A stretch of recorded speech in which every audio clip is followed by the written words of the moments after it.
ఓం గణేశ శారదా గురుభ్యో నమః. ఇక ప్రథమ స్కందంలో భాగవతంలో అందరూ గతంలో చెప్పాం కదండి, మరణాలన్నీ చెప్పుకుంటూ వచ్చాడే పరీక్ష మహారాజుకి సుఖమహర్షి. ఎందుకంటే ఆయన వారం రోజుల్లో మరణిస్తాడు కాబట్టి నువ్వేం భయపడకు, చాలామంది ఇలా మరణించిన వాళ్ళు ఉన్నారయ్యా మహానుభావులు అని చెప్తూ చివరికి 100 పుత్రులు కలిగిన ధృతరాష్ట్రుడు కూడా ఎలా మరణించాడో వివరిస్తున్నాడు. ఆ విషయాన్ని కూడా ఇక్కడ ఇది నిజానికి భారతంలో కథలు ఇవన్నీ అయినా సరే మనకు భాగవతంలో ఆయన వ్యాసుడు, ఎందుకంటే రెండు ఆయనే వ్రాసింది కాబట్టి దీంట్లో ఆయన వివరించడం జరిగింది. దాన్ని మనకు ప్రథమ స్కందంలో బమ్మెరపోతన చాలా చక్కగా వాటిని రాయటం జరిగిందండి. ఈ ధర్మరాజు మహారాజు అయినాడు. ఆయన చక్కగా పట్టాభిషేకం అయింది. భీష్ముడు వల్ల అనేక ధర్మాలు పొందాడు. భీష్ముని ఇరియడం జరిగింది, గతంలో చెప్పానండి. భీష్ముడు కూడా శరీరాన్ని విడిచాడని చెప్పి ఆ తర్వాత ఇంకా వీళ్ళింట్లోనే పాండవుల ఇంట్లోనే తన భార్య గాంధారి తిండి కూర్చున్నారు. అప్పుడు విదురుడు అన్నట్టండి, విదురుడు మంత్రే కాదండి, శ్రేయోభిలాషి. అవసరం వస్తే మహారాజును కూడా లెక్క చేయకుండా తప్పును తప్పుగా చెప్పగలిగినాడు. పైగా ఇప్పుడు ఈయన మహారాజు కూడా కాదు. అందువల్ల ఒక మాట అన్నట్టండి, ఏమయ్యా నీకు సిగ్గు లేదా, నీకు ఎంతకాలం ఇలా వయసు మీరింది, కొడుకులు పోయినారు, నీకు వైరాగ్యం అనేది రాదా అని జన్మకి నీకు అని అంటున్నట్టండి. చక్కగా ఎలా పద్యంలో రాశాడు చూడండి పోతన.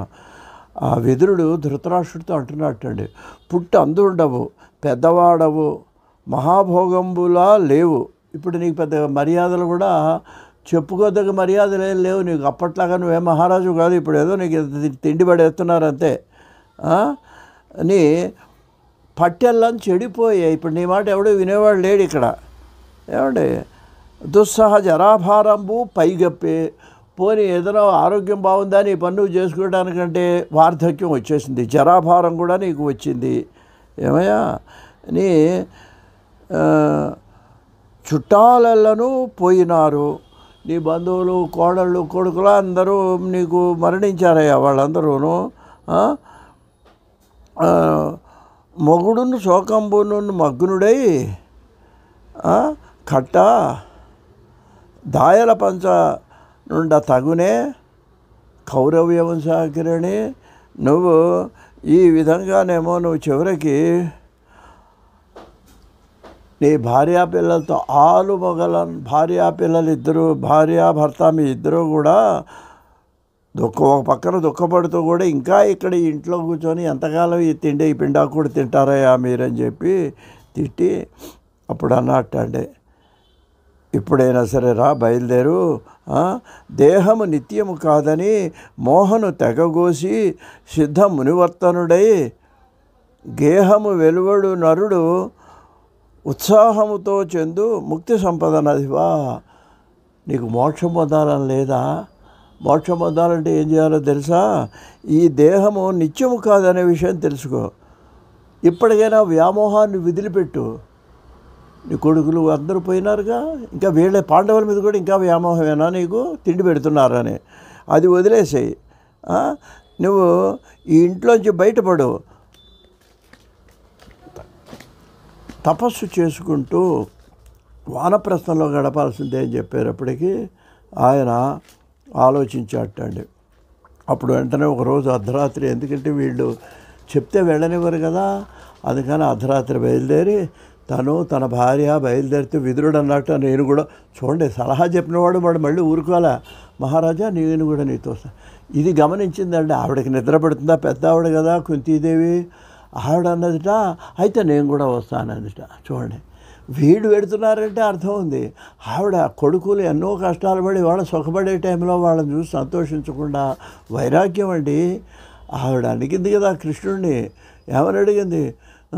యాదవులందు పాండుసూతులందు మహానుభావ మోహ విచ్ఛేదము చేయవయ్యా అని కృష్ణుడిని కోరిందండి.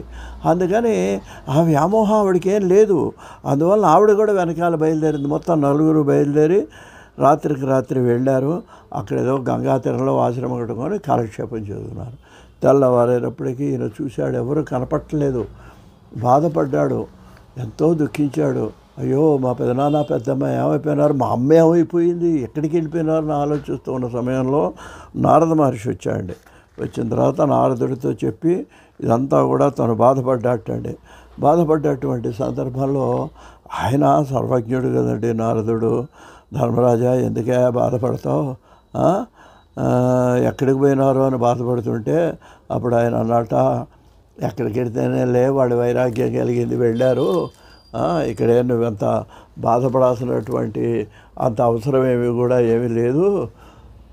వాడు కొంతకాలం అక్కడ ఉన్న తర్వాత ఒక రోజునేమో అక్కడ కార్చిచ్చి వచ్చిందయా, పెద్ద చుట్టూ అడవంతా తగలడుతున్నది. అప్పుడేమో ధృతరాష్ట్రుడు విదురుడు చెప్పాడు ఆ విషయం. అప్పుడు గాంధారిని కుంతిని విదురుడిని వెళ్ళమంటే వాళ్ళేమో గాంధారి నేను వెళ్ళనంది, కుంతి వెళ్ళనంది. చివరికి విదురుడు ఒక్కడు బలవంతం మీద తూర్పు దిక్కుకు వెళ్ళిపోయి వైరాగ్యాన్ని పొందాడు. ఈ ముగ్గురు కూడానేమో వాళ్ళు ఆ అగ్నిలో దహనం అయిపోయినారు అని చెప్పేసేసి నారదుడు చెబితే చూడండి ఎటువంటి మరణం వచ్చిందో ధృతరాష్ట్రుడికి.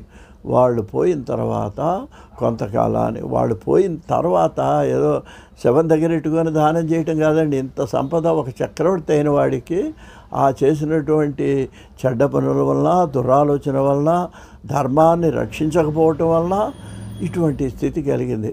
చివరికి ఆ ధర్మరాజు బాధపడుతూ వాళ్ళకి ఉత్తరక్రియలు చేయటం జరిగింది. ఈ విధంగా గాంధారి ధృతరాష్ట్రులు వీళ్ళు తల్లి కుంతీదేవితో కలిసి వాళ్ళు అరణ్యంలో ఉండేటువంటి అగ్నిలో పడి మరణించడం జరిగింది అని, అది కూడా నారద మహర్షి వలన ధర్మరాజుకు తెలిసిందే అని మనకు భాగవతం తెలియజేస్తున్నది. స్వస్తి.